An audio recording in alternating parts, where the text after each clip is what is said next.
alguma colocação. Deixa eu ver aqui. Cíntia Amaral. Ô, Cíntia, muito obrigado. Tu ar tá ligado, mas aqui em Salvador a gente se derrete. Ê, delícia.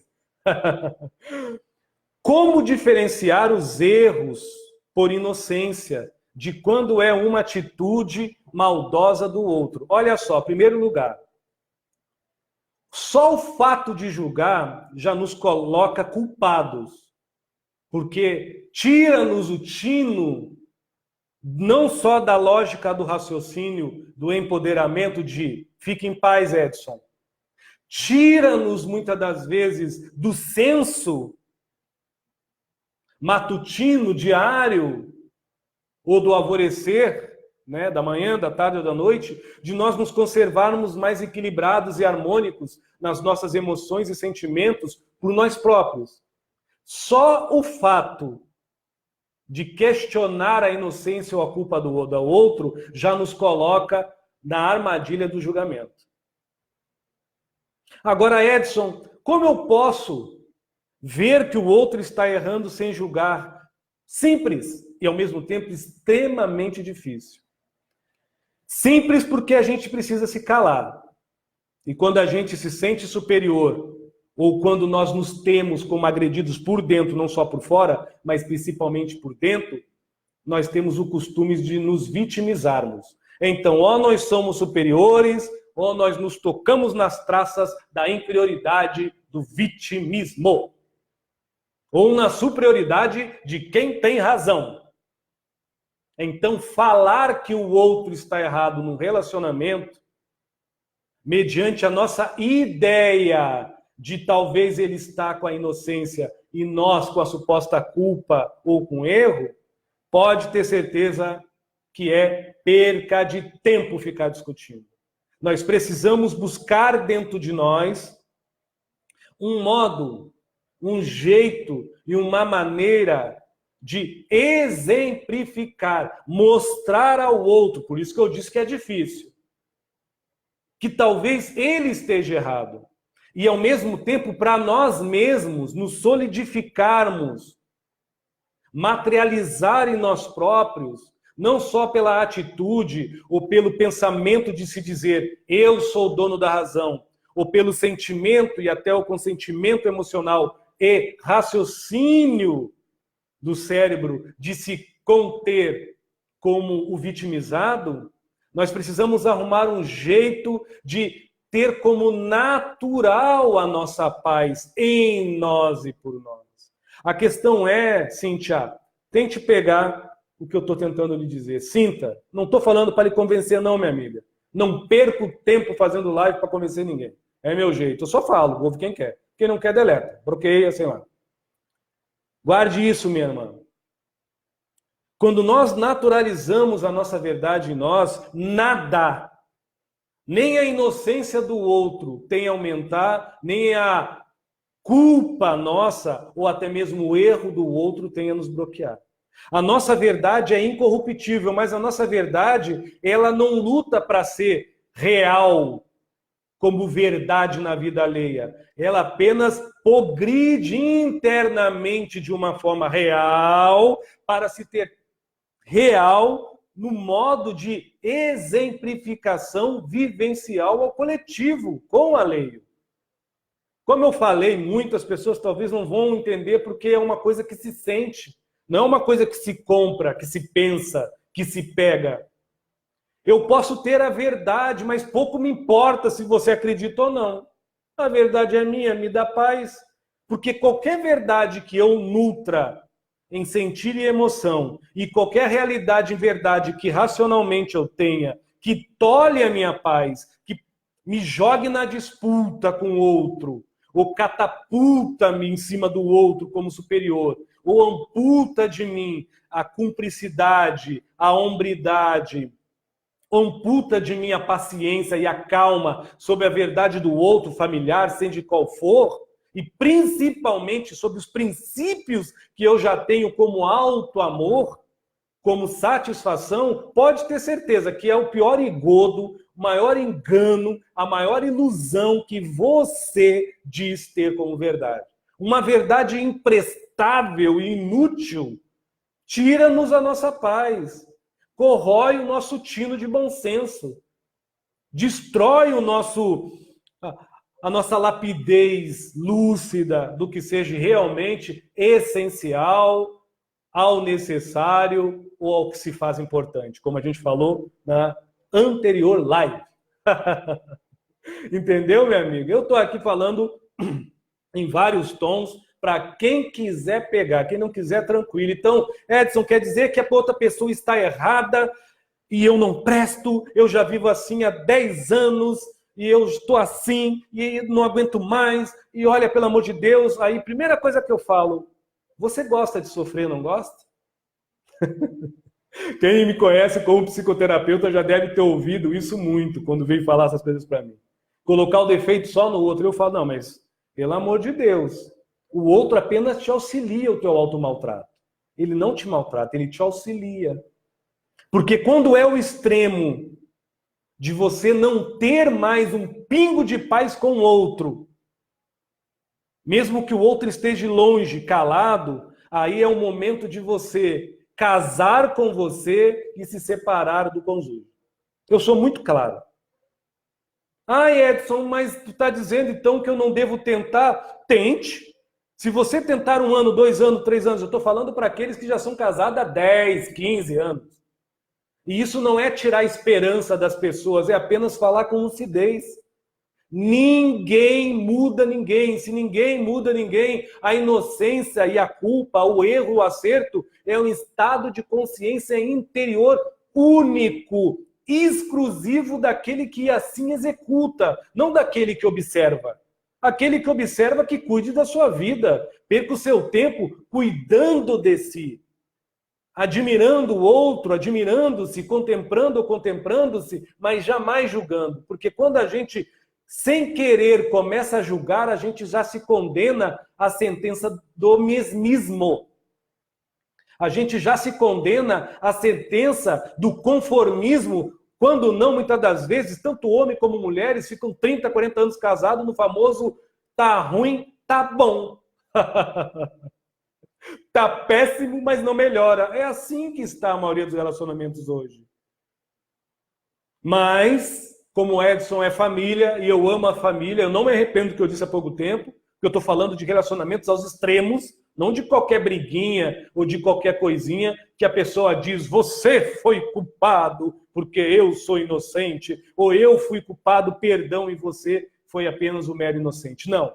Estou falando de coisas graves, de coisas ao ponto da outra pessoa perder total respeito, não só físico, mas moral, ético e até espiritual, sobre a liberdade de expressão do seu cônjuge, seja da mulher, seja do esposo, seja do filho, seja do irmão, seja do pai. É isso que eu estou falando. Agora, a separação do término de um relacionamento não é a morte de um relacionamento de amizade ou de, no mínimo, humanidade. Olha como as pessoas se amam. Elas se amam, se amam, se amam. Enquanto não ficam juntas, quase se derrete. Quando ficam juntas, brigam que nem cão e gato. Quando se separam, querem se matar. Dá para entender um negócio desse? Então, no fundo, o problema não é o outro. O problema é que nós nos envolvemos com as doenças interiores dos outros, que nós já conhecemos assim, quando nós dissemos que amamos. Mas quando nós amamos os outros, quase sempre nós nos iludimos, porque nós queremos ver nos outros o que nós não somos, e nós queremos que os outros nos dê o que nós por si mesmos nos sonegamos. Amar próprio. Valeu, Cintia? É apenas um toque, viu? Um dia eu vou fazer uma live, lhe prometo, só sobre essa sua colocação, porque é muito amplo. Eu estou falando para várias pessoas, vai até no YouTube, então há várias situações, há várias colocações, e eu espero que as pessoas tenham, né, uma caridade com o meu dizer, porque é um dizer limitado a um momento. É uma live no Facebook com amigos. Valeu? Muito obrigado a todos. Vamos lá então. Mas cada um com suas deduções, suas colocações. Valeu? Com licença. Acho que é um amigo, perdão, viu? Tá perguntando assim. Seu Edson, opa! Uma boa noite aqui do seu Edson. Como não boicotar o relacionamento? Olha que pergunta massa! Tão massa e tão legal, tão rica, tão linda como a da Cíntia. Obrigado, Cíntia. Meu amigo, a maior traição num relacionamento é o auto-boicote da nossa realidade. Nós não boicotamos um relacionamento quando nós somos originais. Precisamos ser naturais. E precisamos ser honestos. Honestos. Honestos. Por exemplo, amor, eu não gosto que você me beije desse jeito. Por causa disso, disso. Mas, como eu falei, tudo é o modo de falar. Porque quando a pessoa fala com aquela pessoa que ela titulou o seu companheiro, jamais ela vai falar de uma forma ríspida. Ela vai falar de uma forma educada. Por mais grosso, por mais ogro que o homem seja ou a mulher, a tendência é não gostar, mas não quer dizer que vai se separar. Agora, o que acontece muitas vezes nos relacionamentos e no auto-boicote é que nós, seres humanos, temos as nossas preferências e referências, que eu falei há pouco tempo, e não foi uma crítica. A questão é os apegos, a forma, modo e maneira, ao ponto de refletir no seu cônjuge, no seu marido, na sua mulher, uma situação desde sexual a emocional que você não vive mais. Porque o tempo não volta mais. Porque você não vai ser mais quem era. O seu corpo, o seu jeito está mudando e com certeza para melhor. Mas talvez a consciência continua no pior. Ou quando não se satisfazia por pouca coisa, só por pegada. E outras coisinhas mais. É isso que eu tentei comentar. É isso. Agora, quando você está no relacionamento, não só na área sexual, mas você quer falar algo que você não gosta que o outro fale, faça ou viva, pelo amor de Deus, seja honesto. Por isso que a gente tem que fazer amor sempre, dentro do possível. Eu sei que é difícil na correria do dia de hoje, mas fazer amor é chegar, fazer um café para sua esposa, ou apaixonado por café, ou sei lá, um suco, ou uma conversa, ou sair um pouco, e no meio de uma conversa amigável falar, poxa, ô fulano, ô fulana, tu lembra aquele dia assim, poxa, quem sabe se eu dar uma melhorada aqui, você melhorar ali, quem sabe essa parceria amigável, essa família, né? Esse comportamento confiável, transpira autenticidade. Agora, o que acontece muitas das vezes, as pessoas, que é o que eu falei lá no começo, para quem estiver ainda ouvindo, quiser depois vai ficar gravado aqui, as pessoas muitas vezes são acostumadas com beijos diferentes, pegadas diferentes, cheiro diferente, forma de tratos, não é só sexo não, diferente, tamanhos, forma de todos os aspectos, desde o jeito de falar diferente, e quando ela pede para o outro, é como se ela estivesse implorando, seja o outro, ou se faça na outra, mas no fundo, ela está nutrindo isso, só que na boca diz, nossa, como você é grosso, ou quando o homem fala, nossa, como você parece uma letárgica, é o que eu mais ouço. As pessoas estão impacientes para conhecer a si mesmo. E, consequentemente, sem paciência nenhuma para expor ao outro uma momentânea forma não agradável. Elas não querem expor, elas impõem ao outro o que desagrada. Não interessa que para o outro ele seja assim, ou se faça assim, ou para ele é assim. Não interessa, o que interessa é que eu gosto. Eu quero. E eu repito, eu não estou falando de relacionamento sexual, isso é em todas as áreas de qualquer relacionamento, pelo amor de Deus. Um relacionamento que completa-se. É aquele relacionamento, ou que nos completa pela lógica da sensibilidade humana, é que mostra a nós pelo outro o quanto ainda tem muito de nós por nós mesmos descobrirmos como algo melhor. Desfrutarmos em nós próprios, mesmo que ainda não nos conhecemos, mas com auxílio Não com a resolução do outro em nossas vidas, mas com o auxílio do outro, enquanto por nós mesmos ou por nós próprios, nós podemos nos tornar mais especiais. Progredir por dentro, evoluir por fora, mas não. A gente quer encontrar ainda num romance. Eu sempre falo isso, eu estou sempre fazendo poesia, eu sempre falo, o amor não é romântico, ele é justo. E o amar não é romântico, ele é lúcido. Ah, Edson, você faz poesia, você é romântico. Não, eu escrevo o que eu sinto. Agora, se é romântico, eu não sei. O romântico é o dia a dia, é a vida. Porque se eu não for assim no dia a dia, de vez em quando meio torto, de vez em quando meio certo, quase sempre torto de que certo, eu vou ser mentiroso, eu não vou ser romântico. Eu vou ser um oportunista, eu não vou ser romântico.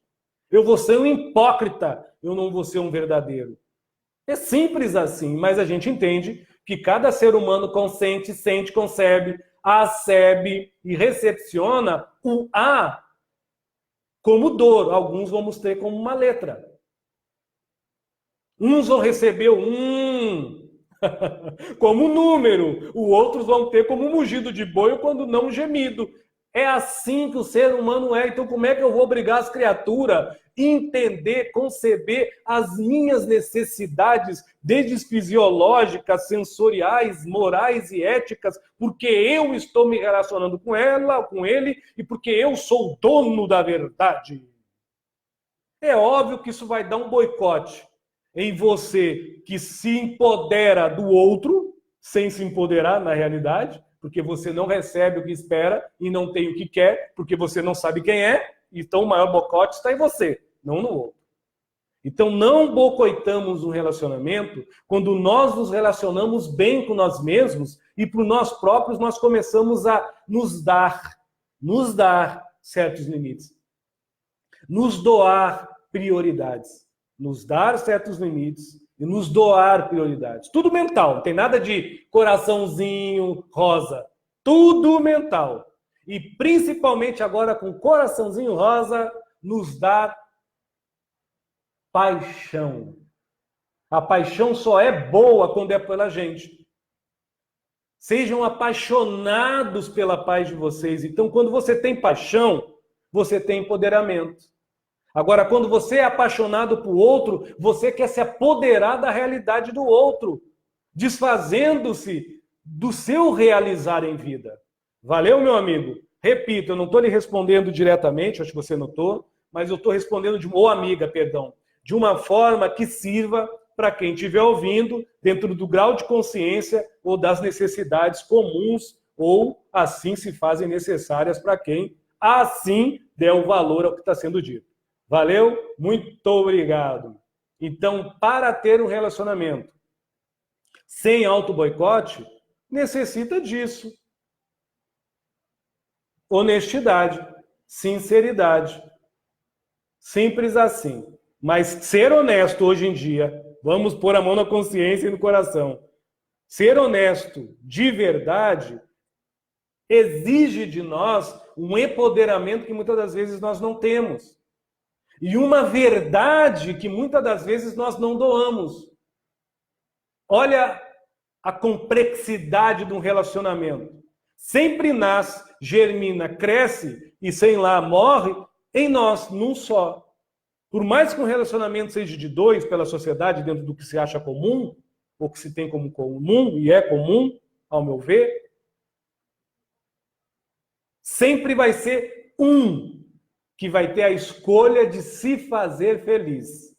E, se possível, tornar a vida do outro, que também se faz feliz, em algo relacionável de uma forma mais alegre e satisfatória. Valeu? É mais ou menos isso que eu estou tentando passar. Cada um pega o que quer. Me deu uma intuição, para não dizer, eu vou dizer o nome da intuição. Maria Padilha das Almas. Ô, intuição tem nome e sobrenome aqui com o Edson Rosa. Rapaz, esse Exu, fico perto de mim, eu fico me derretendo. E ela me pediu para mim dar mais uma pincelada entre erro e inocência. A nossa inocência, mesmo que seja um erro, é visível, todo mundo viu que é um erro, mas a nossa inocência, ela não precisa testemunho.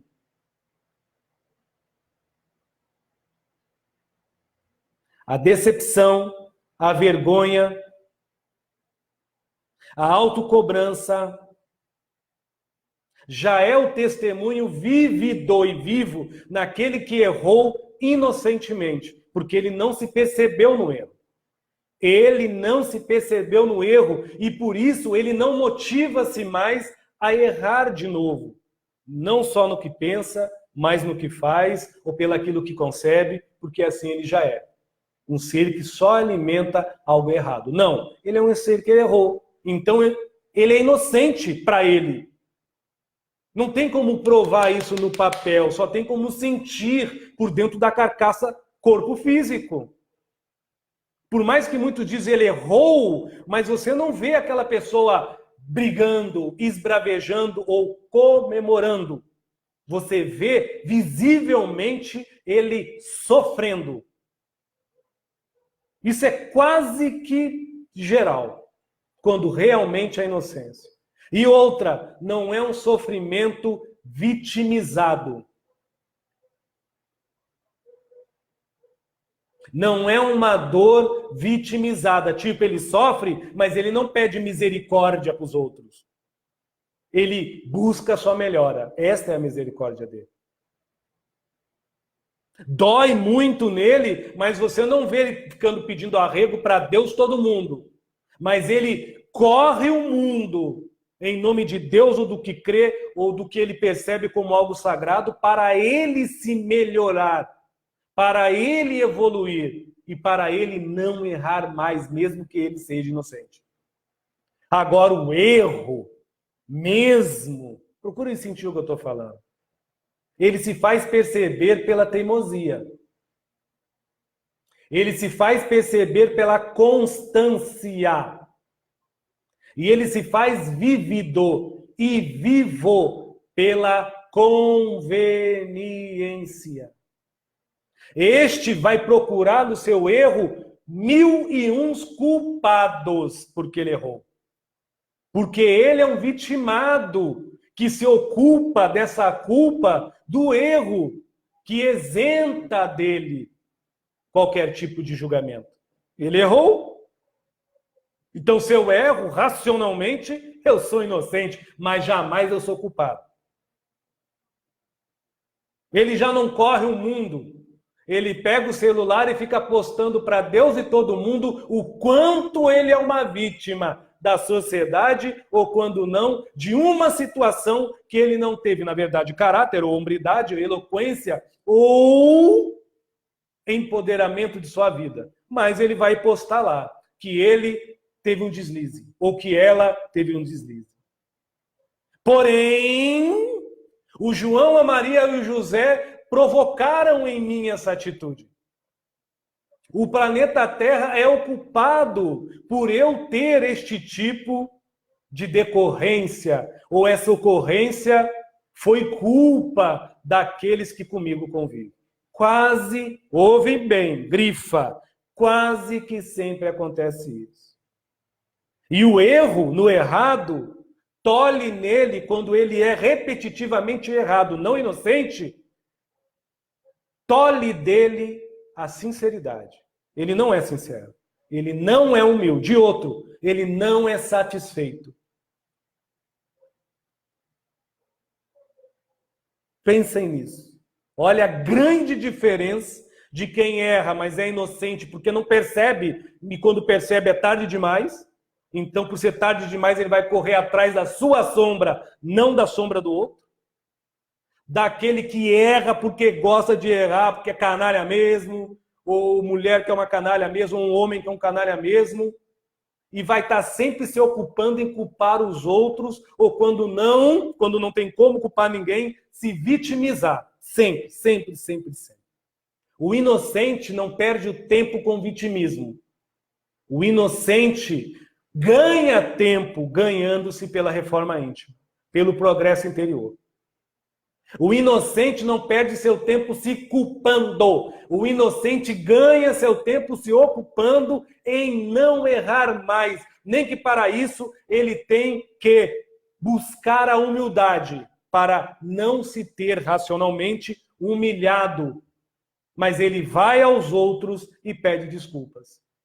Ele vai no miolo da situação para se ter rebaixado, porque por dentro ele já é uma pessoa que está crescendo. Agora, quem gosta de errar, vai ficar sempre nas beiradas, fazendo fuxico, fofoquinha para um, para outro, no miolo ele não vai.